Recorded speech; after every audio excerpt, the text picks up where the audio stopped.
आज ये क्लास कल याद बन जाएगी, हर हंसी हर बात एक कहानी बन जाएगी। माना आगे बढ़ जाओगे तुम, पर तुम्हारी यादें मेरी पहचान बन जाएगी। जय हिंद साइंस के योद्धाओं।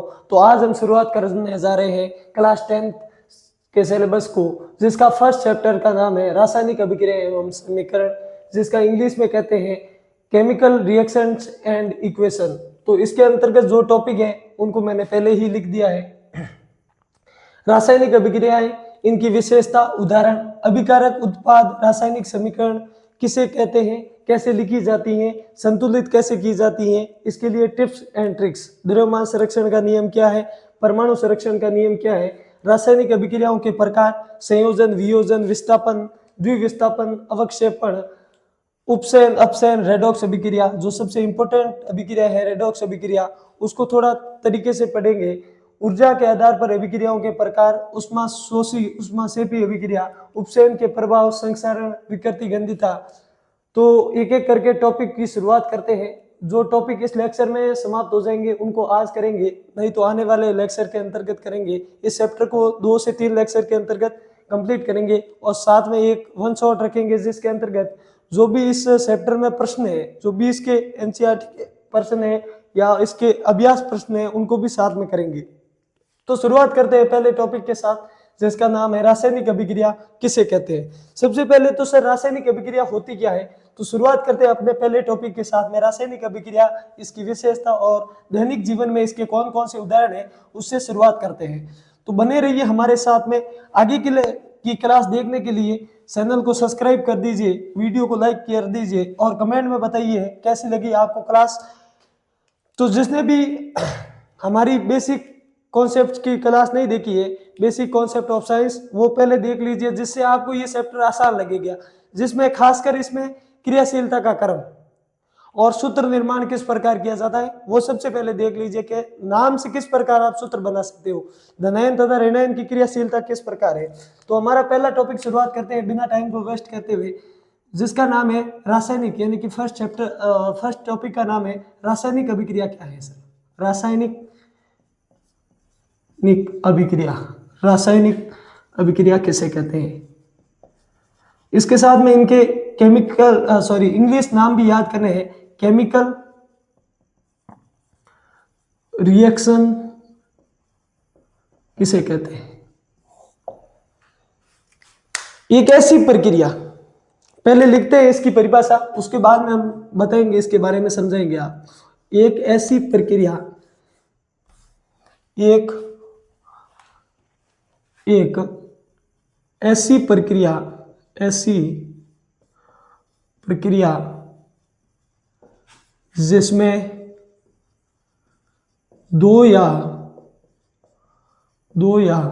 दो से अधिक पदार्थ, जिन्हें हम आगे जाकर अभिकारक कहेंगे, अभिकारक क्रिया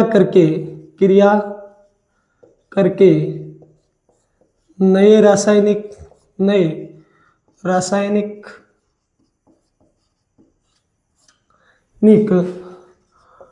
गुणधर्मों वाले पदार्थ, जैसे हम उत्पाद कहेंगे, उत्पाद का निर्माण करे, केमिकल रिएक्शन कहलाती है। उदाहरण क्या है सर, उदाहरण सबसे पहले समझो। ये क्या बोल रहा है कि एक ऐसी प्रक्रिया जिसमें दो या दो से अधिक पदार्थ यानी कि अभिकारक क्रिया करके नए रासायनिक गुणों वाले उत्पाद का निर्माण करते हैं। सर क्या क्या है समझिए पहले। ये बोल रहा है कि यदि आप दो पदार्थ लोगे तो एक नए रासायनिक गुणों वाले यदि पदार्थ का निर्माण हो रहा है तो उस प्रक्रिया को क्या कहेंगे आप, रासायनिक अभिक्रिया कहेंगे। जैसे सर आपने ये पदार्थ ले लिया, जैसे मैग्नीशियम रिबन ले लिया, अपने एनसीईआरटी का उदाहरण ही समझते हैं। मैग्नीशियम रिबन को यदि आपने जला दिया, ऑक्सीजन जहां पर भी दिखे आपको रिएक्शन करते हुए किसी तत्व के साथ में, तो आप समझ लेना वो दहन की अभिक्रिया। कैसी अभिक्रिया है, दहन या जलाना। दहन करते हैं तो मैग्नीशियम ऑक्साइड बनाता है। मैग्नीशियम एक धातु थी, ऑक्सीजन एक अधातु थी, ये एक ऑक्साइड बन गया, एक नए रासायनिक गुणों वाला पदार्थ बन गया। तो इसके अंदर नया रासायनिक गुण प्राप्त हो गया सर। इसको बैलेंस कर लेते हैं, सिखा देंगे आगे कि किस प्रकार बैलेंस की जाती है। एक और उदाहरण दो सर, जैसे मैंने मेथेन गैस को यदि जला दिया तो हमें क्या प्राप्त हुई, कार्बन डाइऑक्साइड और जल प्राप्त हुआ सर। तो ऐसी प्रक्रिया जिसमें दो या दो से अधिक अभिकारक, दो है, एक और दो अभिकारक या पदार्थ क्रिया करके नए रासायनिक गुणों वाला, इसका गुण अलग है। ये गैस है, ये हमारे लिए लाभदायक है, जैसे इसका ही समझ लें, ऑक्सीजन लाभदायक है और कार्बन डाइऑक्साइड हमारे लिए, हमारे शरीर के लिए हानिकारक है। तो ये एक नया रासायनिक गुणों वाला, और साथ में जल बना। यहाँ पर जल जैसा कोई रासायनिक गुण था ही नहीं, परंतु यहाँ पर बन गया, यानी कि नया रासायनिक गुणों वाले पदार्थ का निर्माण हो गया। तो उसे क्या कहते हैं, रासायनिक अभिक्रिया कहते हैं सर। तो हमें समझ में आ गया कि ऐसी प्रक्रिया सर। इसमें एक नोट पॉइंट यह है कि इसमें इसका नोट पॉइंट लिखो जो आपको रासायनिक अभिक्रिया पहचानने में मदद करेगा सबसे ज्यादा। ये नोट पॉइंट या मेरी ट्रिक्स दोनों समझ लो आप, ट्रिक्स या नोट पॉइंट, यानी कि रासायनिक अभिक्रिया कैसे कहेंगे, जिसमें उत्पाद से पुनः अभिकारक प्राप्त नहीं किए जा सकते।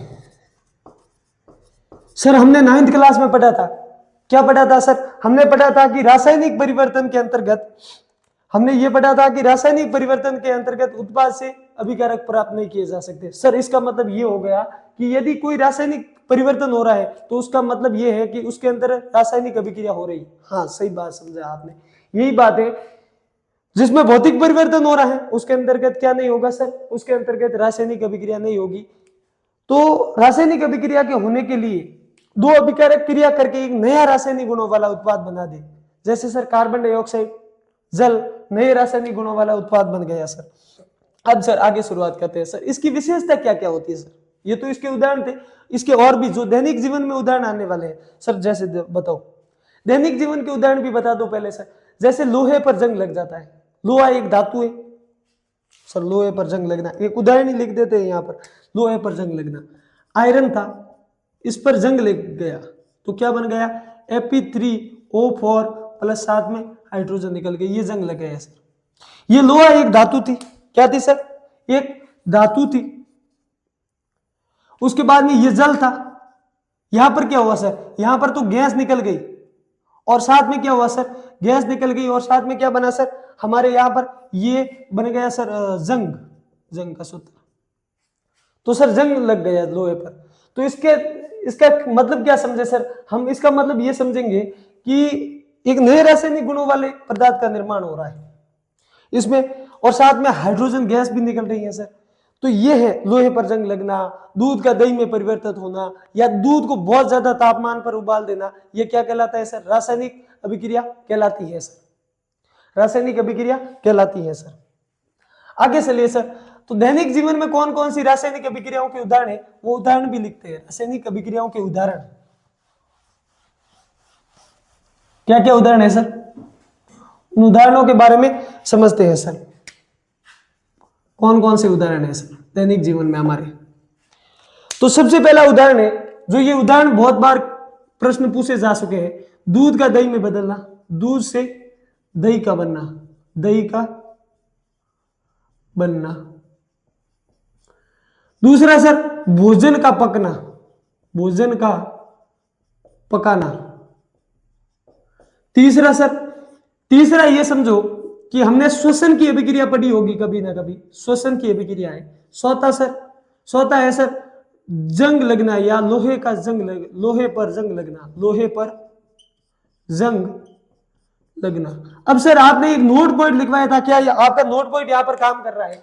तो देखो, एक बार यदि दूध से दही बन गया तो उसके बाद में आप दही से वापस दूध नहीं बना सकते, तो हमारा नोट पॉइंट काम कर रहा है। इसका मतलब ये कैसा परिवर्तन है सर, या कैसी अभिक्रिया है सर? रासायनिक अभिक्रिया है। भोजन का पकना कैसी अभिक्रिया है सर? भोजन का पकना, यदि आपने एक बार गेहूं के आटे से रोटी बना दी, क्या आप उस रोटी से वापस गेहूं का आटा बना सकते हो? नहीं सर। इसका मतलब ये रासायनिक अभिक्रिया है। श्वसन अभिक्रिया क्या होती है सर? श्वसन की अभिक्रिया आपने पढ़ी होगी कि जब ग्लूकोज टूटता है, ग्लूकोज टूटकर कार्बन डाइऑक्साइड और जल में बदलता है। किसमें सर? जल, और साथ में ऊर्जा। तो सर क्या आपके शरीर के अंदर बात कर रहा हूं, यदि आपके शरीर के अंदर क्या सर वापस कार्बन डाइऑक्साइड जल मिलकर ग्लूकोज बन सकते हैं? नहीं सर। हाँ, पेड़ पौधों के अंतर्गत बन सकते हैं, पर श्वसन की अभिक्रिया आपके शरीर के अंतर्गत यदि कार्बन डाइऑक्साइड से वापस ग्लूकोज बन जाता तो आपको कभी खाना खाने की जरूरत ही नहीं बनती। लोहे पर जंग लग गया, क्या आपने ऐसा देखा है कि जो लोहे पर जंग लग गया उसको बुरुश की सहायता से उस जंग को एक साथ में इकट्ठा कीजिए, उस सूरन को, और उससे वापस लोहा बना सकते हो? नहीं सर। तो ये है हमारे दैनिक जीवन में, और भी बहुत सारे हैं। भोजन का पकना, हमारी शरीर की ग्रोथ होना, क्या ग्रोथ को वापस घटा सकते हैं? नहीं। तो वो भी कैसे परिवर्तन है सर? रासायनिक परिवर्तन है। ये थे रासायनिक अभिक्रियाओं के उदाहरण, रासायनिक अभिक्रियाओं के उदाहरण। जो रासायनिक परिवर्तन है वो ही रासायनिक अभिक्रियाओं के उदाहरण है सर। अब सर रासायनिक अभिक्रियाओं की विशेषता क्या क्या है सर? आपको नोट्स की चिंता हो रही होगी, जो लिखना चाहता है वो साथ में लिख दे, और जो नहीं लिखना चाहता है वो हमारे टेलीग्राम चैनल की लिंक दे रखी है नीचे डिस्क्रिप्शन में, वहां जाकर इन नोट्स को डाउनलोड भी कर सकता है। रासायनिक अभिक्रियाओं की विशेषता, सर विशेषता क्या क्या है सर? यानी कि इनकी पहचान कैसे की जाएगी, इनके लक्षण क्या क्या है सर? विशेषता, सबसे पहली इसकी विशेषता है कि सर इसमें अवस्था में परिवर्तन आ सकता है सर। अवस्था में परिवर्तन, जब आप पदार्थों को मिलाएंगे तो उनकी अवस्था में परिवर्तन आ सकता है। कैसे आएगा सर? इसका उदाहरण देकर समझाइए। जैसे उदाहरण समझो, हाइड्रोजन है, ऑक्सीजन है, ये दोनों गैस है, साथ में मिलकर क्या बनाती है सर? जल बनाती है। ये द्रव, ये दोनों तो कैसी थी सर? गैस। इसका मतलब सर अवस्था में परिवर्तन आ रहा है। दूसरा सर गैस का निष्कासन, गैस का निष्कासन, सर गैस का निष्कासन समझिए। किसी अभिक्रिया में देखो, जैसे अभी अभी हमने पढ़ा था कि कार्बन डाइऑक्साइड का बनना, या फिर श्वसन की प्रक्रिया में कार्बन डाइऑक्साइड का निकलना, या फिर देखो लोहे पर जंग का लगना। जब लोहे पर जंग लगता है Fe3O4 साथ में हाइड्रोजन गैस निकल रही है, यानी कि गैस का मुक्त होना। तीसरा सर यह है तापमान का, तापमान परिवर्तन, तापमान परिवर्तन और रंग परिवर्तन। एक है रंग परिवर्तन, रंग परिवर्तन, और एक और लिख दो, फिर इनको साथ में ही समझा देते हैं, अवक्षेपण। कौन सा है सर? अवक्षेपण, अवक्षेपण, अवक्षेपण होना। सर कैसे? तापमान परिवर्तन समझिए। जैसे आप श्वसन की अभिक्रिया देखते हो, श्वसन की अभिक्रिया देखते हो, उसके अंतर्गत क्या होता है सर? कार्बन डाइऑक्साइड, जल, और साथ में उष्मा निकलती है, उष्मा या ऊर्जा निकलती है। उष्मा या इसे ऊर्जा कहा जा सकता है, इनकी ये निकलती है।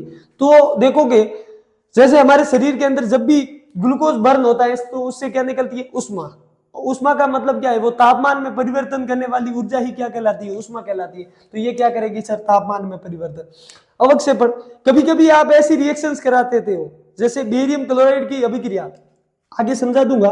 बेरियम क्लोराइड की अभिक्रिया आप यदि सोडियम सल्फेट से करवा दोगे, सॉरी एल्यूमिनियम सल्फेट से करवा दोगे, Al2SO4 होल ट्वाइस,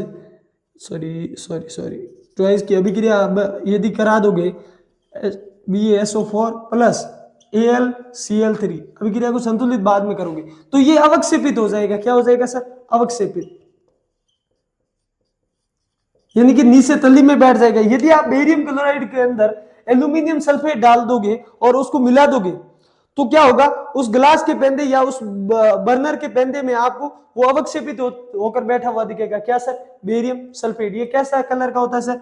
समकीला पीला होता है, समकीला पीला, सॉरी सर सफेद, सफेद कलर का होता है। श्वेत यानी कि सफेद कलर का तली में बैठा हुआ मिलेगा आपको सर। ये है अवक्षेपित, अवक्षेपण प्राप्त हो जाता है। इसका रंग भी, इसका रंग अलग था, इसका रंग थोड़ा सफेद होना प्राप्त हो जाएगा। जैसे सर रासायनिक अभिक्रिया एक और लिखो, जिसके अंतर्गत जैसे विस्थापन की एक अभिक्रिया लिखते हैं जिसमें रंग परिवर्तन होता है। कैसे सर?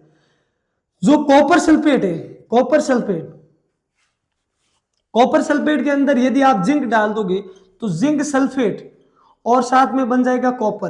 देखो यहां इसका रंग था नीला, कैसा था सर, विलेन का रंग नीला। जैसे ही आपने जिंक डाला तो इसका रंगहीन हो जाएगा। कैसा सर, रंगहीन कलर हो जाएगा, यानी इसमें रंग भी परिवर्तन हो रहा है। अवस्था में परिवर्तन समझा दिया, गैस का निकलना आपको समझा दिया, तापमान में परिवर्तन श्वसन की अभिक्रिया से समझा दिया, रंग परिवर्तन इससे समझा दिया, और अवक्षेपण भी अभिक्रिया भी समझा दी। तो ये थे रासायनिक अभिक्रियाओं की विशेषताएं। तो हमारा पहला टॉपिक जो था रासायनिक अभिक्रिया किसे कहते हैं, तो इसको रिवीजन करते हैं। ऐसी प्रक्रिया जिसमें दो या दो से अधिक पदार्थ क्रिया करके एक नए रासायनिक गुणों वाले पदार्थ का निर्माण करें। सभी में देख लो नए रासायनिक गुणों वाले पदार्थ का निर्माण हो रहा है। जहां पर ये देखो, यहाँ पर नया रासायनिक, ये दोनों गैस थी, ये क्या हो गए सर, द्रव है। ये दोनों को हम पी नहीं सकते, ये हमारे शरीर और इस जो जल है इसको पी सकते हैं। तो नया रासायनिक गुण है उसका, जो हमारे शरीर के लिए लाभदायक है। आगे चलो सर, दूसरा टॉपिक है हमारा अभिकारक व उत्पाद किसे कहते हैं। दूसरा टॉपिक जिसमें पहले देखते हैं अभिकारक। अभिकारक रिएक्टेंट, अभिकारक किसे कहते हैं। रासायनिक अभिक्रिया में रासायनिक अभिक्रिया में वे पदार्थ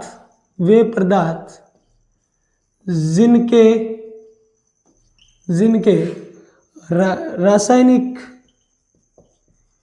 गुणों में परिवर्तन होते हैं। समझो सर, जिनके रासायनिक गुणों में परिवर्तन होते हैं उन्हें क्या कहा जाता है सर, अभिकारक। जैसे सर यहां जल का बनना ही ले लेते हैं, उदाहरण जल बनता है तो किसके रासायनिक गुणों में परिवर्तन हुआ है सर, हाइड्रोजन के रासायनिक गुणों में परिवर्तन हुआ है, ऑक्सीजन के रासायनिक गुणों में परिवर्तन हुआ है, और साथ में क्या बना है सर, जल बना है। तो जिनके रासायनिक गुणों में परिवर्तन होना है उन्हें क्या कहा जाता है सर, अभिकारक। तो इस अभिक्रिया के अंदर अभिकारक कौन है सर, अभिकारक ये है सर। कौन है सर, ये है। इस रिएक्शन को संतुलित कर लेते हैं। तो अभिकारक यानी कि रिएक्टेंट ये है, जिनके रासायनिक गुणों में परिवर्तन हो रहा है उन्हें अभिकारक कहा जाता है, और जो परिवर्तन के फलस्वरूप बनता है उसे उत्पाद कहते हैं। तो उत्पाद की परिभाषा भी लिख देते हैं, उत्पाद यानी कि प्रोडक्ट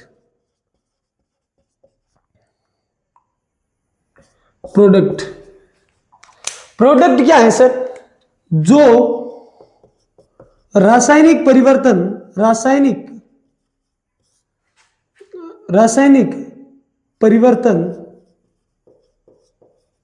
के फलस्वरूप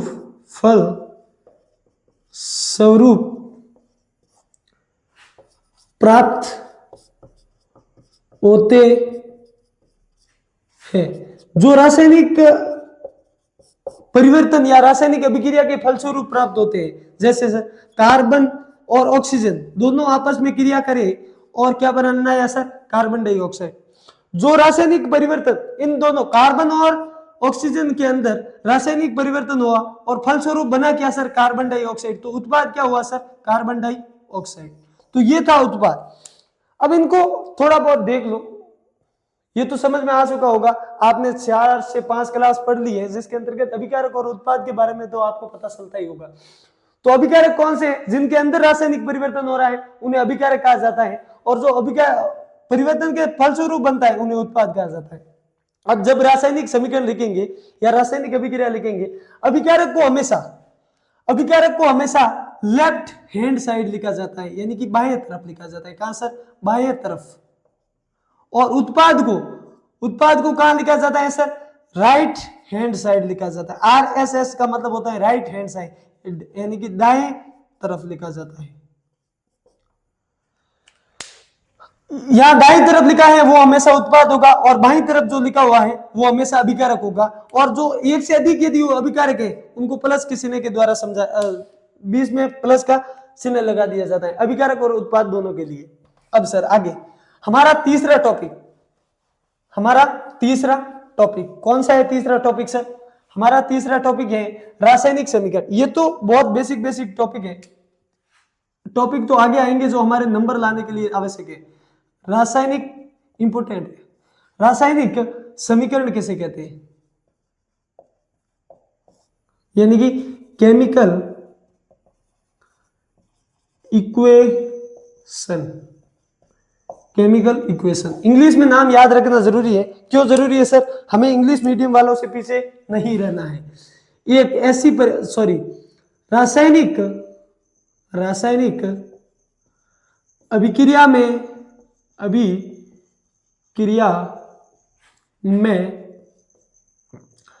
अभिकारक एवं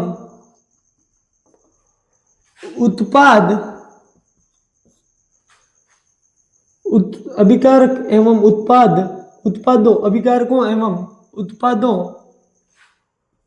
को उनके सूत्रों एवं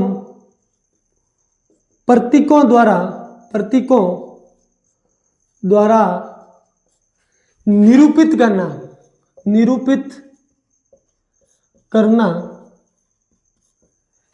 करना रासायनिक समीकरण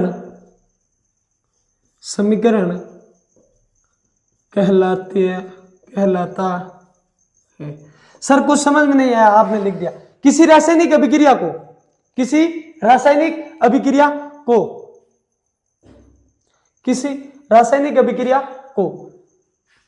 आप कैसे लिखोगे सर? जैसे मैंने सबसे पहली अभिक्रिया लिखी थी हमने, कौन सी सर?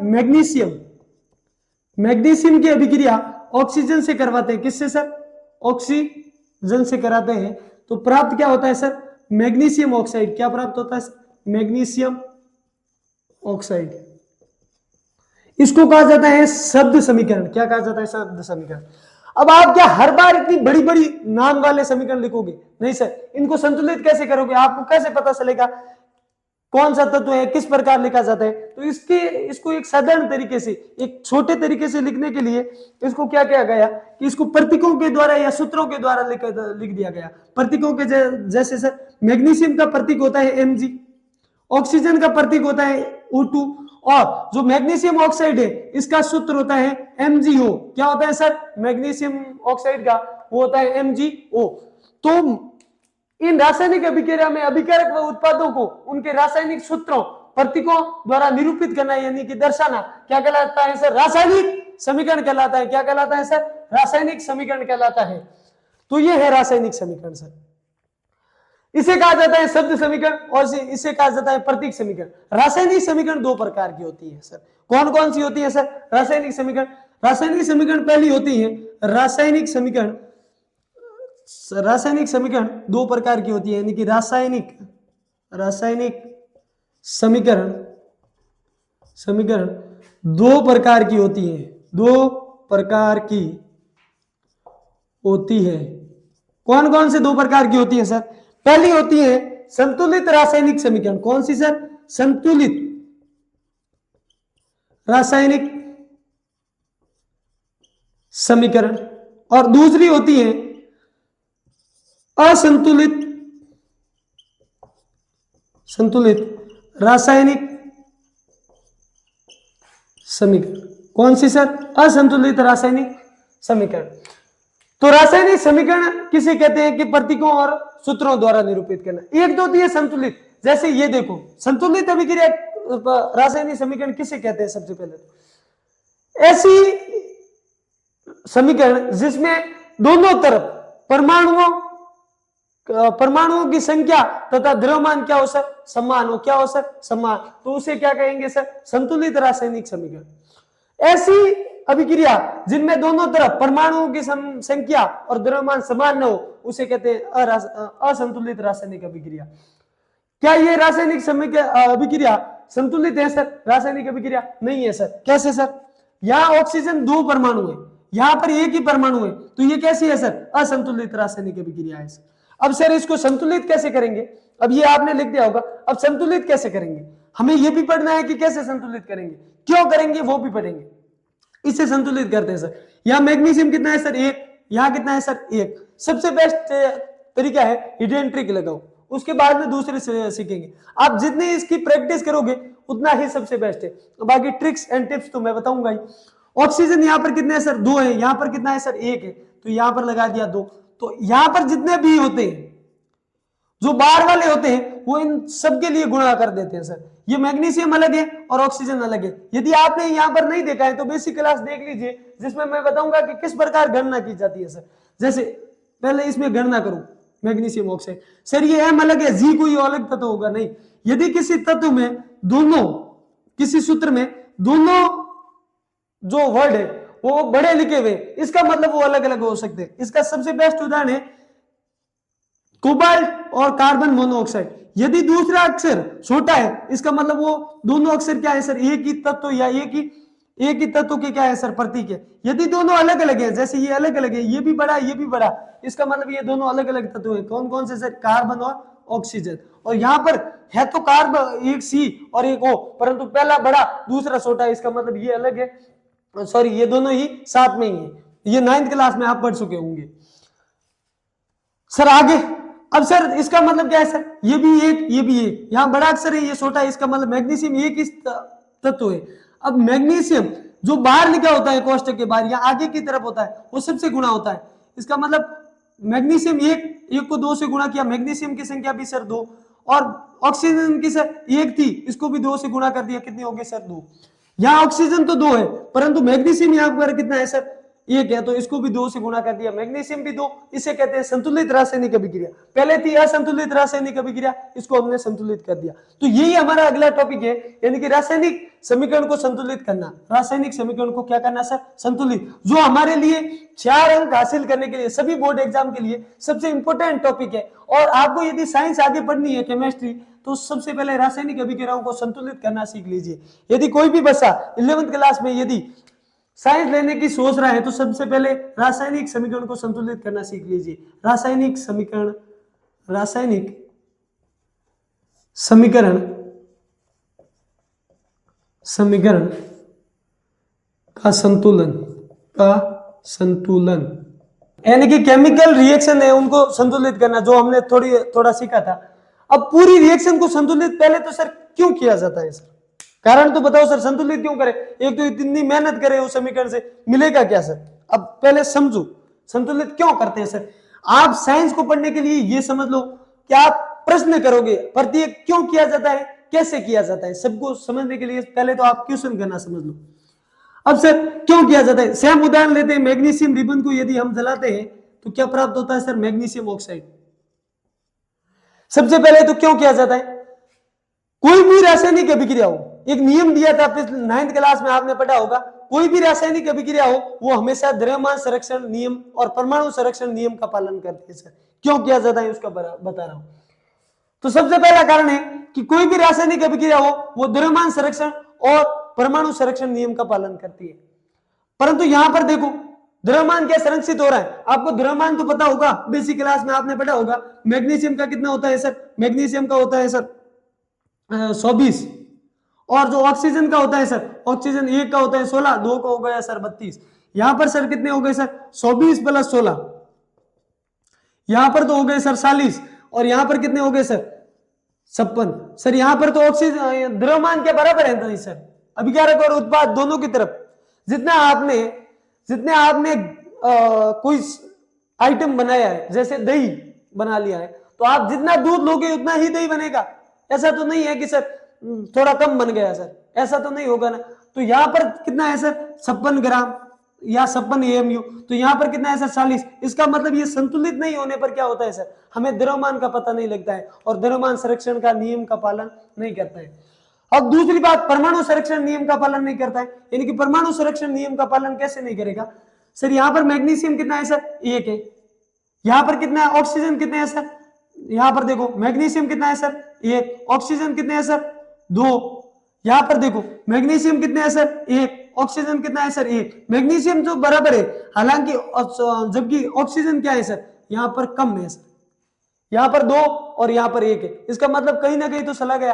परंतु हमने क्या कहा, किसी भी रासायनिक अभिक्रिया में जो भी जाएगा उसको भी साथ में लिखेंगे। सर उड़ गया होगा, नहीं, उसको भी लिखेंगे साथ में। यदि यहाँ से गैस निकल रही है, यदि ऑक्सीजन निकल रही है तो उसको भी साथ में लिखेंगे, परंतु यहाँ नहीं निकली है तो इसका मतलब कहीं यहीं पर है, इसका मतलब इसी सूत्र के अंतर्गत मिली हुई है।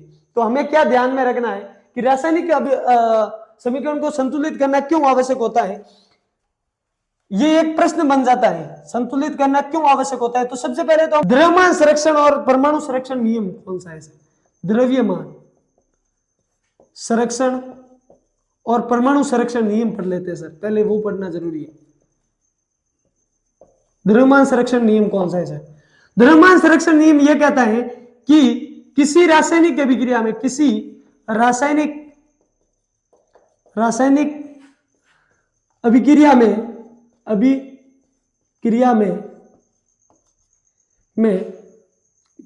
क्रिया करने से पूर्व तथा पश्चात द्रव्यमान निश्चित रहता है, अर्थात द्रव्यमान न तो नष्ट होता है और न ही उत्पन्न। द्रव्यमान संरक्षण नियम यह है, किसी भी रासायनिक अभिक्रिया में क्रिया करने से पूर्व, यानी कि जो अभिक्रिया करने से पूर्व और पश्चात क्या होगा सर? द्रव्यमान निश्चित रहेगा। कैसे सर? जैसे एमजी छोड़ो, दूसरा उदाहरण ले लेते हैं सर। कार्बन प्लस ऑक्सीजन यदि आपस में क्रिया करेंगे तो बनेंगे कार्बन डाइऑक्साइड। कार्बन का भार होता है 12, ऑक्सीजन, एक ऑक्सीजन का 16, तो 2 का हो गया सर 32। अब यहां देखो, यहां कार्बन कितना है सर? 12, और ऑक्सीजन कितना है सर? 32, तो ये भी हो गए 44 और ये भी कितने हो गए सर? 44। तो क्या होगा? द्रव्यमान दोनों की तरफ बराबर रहेगा। सर अब बताओ कौन से में नहीं है बराबर? ये तो उदाहरण हो गए, क्रिया करने से पूर्व और पश्चात द्रव्यमान निश्चित रहेगा। सर जैसे एक उदाहरण और ले लेते हैं। क्या उदाहरण लेंगे? हाइड्रोजन और ऑक्सीजन साथ में अभिक्रिया कर क्या बनाते हैं सर? जल बनाते हैं। क्या बनाते हैं सर? जल। कितना जल बनाएंगे सर? ये 2 मैं संतुलित करके बता रहा हूं अभी। पहले यहां देखो द्रव्यमान कितना है सर? एक हाइड्रोजन का 1 होता है, 2 हाइड्रोजन, यहां पर हाइड्रोजन कितने? 2 दूनी 4, तो द्रव्यमान हो गए 4।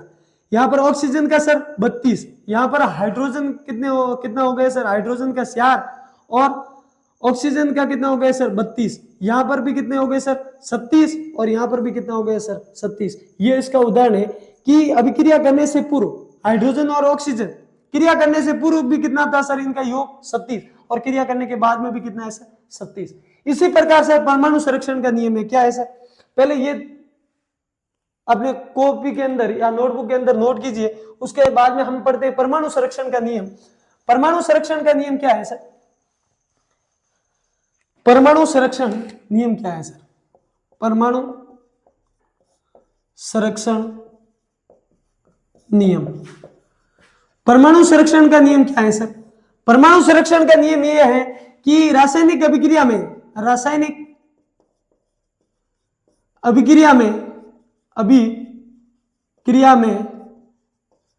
न तो परमाणु उत्पन्न होते हैं और न ही नष्ट। यानी कि ये कह रहे हैं, क्या कह रहे हैं कि न तो आप परमाणु को उत्पन्न कर सकते हो और न ही नष्ट कर सकते हो किसी रासायनिक अभिक्रिया में। जैसे एक रूप से दूसरे रूप में परिवर्तित कर सकते हो। इसका उदाहरण समझते हैं सर। मेथेन को जलाया, कार्बन डाइऑक्साइड, जल और साथ में ऊर्जा इस बंध के टूटने के कारण होती है, वो अलग बात है। यहां कार्बन कितना है सर? 1, यहां 1। अब सर यहां हाइड्रोजन, यहां पर कितने हैं सर? 2, तो यहां हाइड्रोजन की कमी कितनी है सर? 2 की, तो 2 दूनी 4। अब ऑक्सीजन यहां पर सर 2, यहां पर कितने हो गए सर? 4। इनको देखो, ये कहता है कि किसी अभिक्रिया से पूर्व, यहां देखो कितने परमाणु हैं अभिकारक की तरफ? कार्बन, हाइड्रोजन और ऑक्सीजन के गिनते हैं। कार्बन के कितने हैं सर? 1, हाइड्रोजन के कितने हैं सर? 4, ऑक्सीजन के कितने हैं सर? 4। अब सर इस तरफ कार्बन, हाइड्रोजन और ऑक्सीजन, कार्बन के कितने हैं सर? 1, हाइड्रोजन के कितने हैं सर? 4, और ऑक्सीजन के कितने हैं सर? 4। तो अभिक्रिया से पूर्व तथा पश्चात परमाणुओं की संख्या क्या होगी सर? निश्चित होगी। परंतु यदि रासायनिक अभिक्रिया को संतुलित नहीं करेंगे तो ये परमाणुओं की संख्या क्या होगी? नहीं सर, बराबर नहीं होगी। कैसे नहीं होगी, ये आपने नोट कर लिया होगा, फिर बाद में समझाता हूं। जैसे अब यदि मैं संतुलित ना करूं इस अभिक्रिया को, ये दो हटा दूं, ये दो भी हटा दूं, अब संतुलित नहीं है सर। तो अब देखो, अब परमाणु संरक्षण नियम का पालन हो रहा है कि नहीं हो रहा है? देखो, ये असंतुलित रिएक्शन है। कैसी है सर? असंतुलित रिएक्शन, असंतुलित रिएक्शन है सर। आर एक्शन का मतलब होता है रिएक्शन।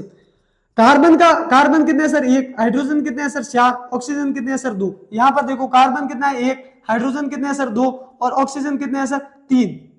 अब क्या ये बराबर है? नहीं। तो इसका मतलब इस असंतुलित रासायनिक अभिक्रिया में परमाणु बराबर नहीं है। तो आप समझ जाओ कि जहां पर परमाणु बराबर नहीं है, इसका मतलब संतुलित नहीं हो रही है, तो उस अभिक्रिया में परमाणु संरक्षण नियम का पालन नहीं होगा। तो ऐसी अभिक्रियाओं को पहले हमें संतुलित करना होगा। तो ये आज आपका क्वेश्चन है, जो क्वेश्चन डालते हैं उसी के साथ हमारी क्लास को या समापन करते हैं, क्योंकि बहुत ज्यादा बड़ी क्लास नहीं लेंगे, छोटी छोटी ही क्लास लेंगे। तो रासायनिक समीकरण संतुलित करना क्यों जरूरी है, आपके लिए आज का क्वेश्चन है। आप कमेंट बॉक्स के अंदर बताओगे या हमें शेयर करोगे। कहां पर सर? आप हमें हैशटैग लगाकर या इंस्टाग्राम पर शेयर कर सकते हो। इंस्टाग्राम की लिंक भी हमारे चैनल के बायो में या फिर इस वीडियो के डिस्क्रिप्शन में मिल जाएगी, वहां से आप हमें शेयर कर सकते हो। कैसे सर? परमाणु संरक्षण रासायनिक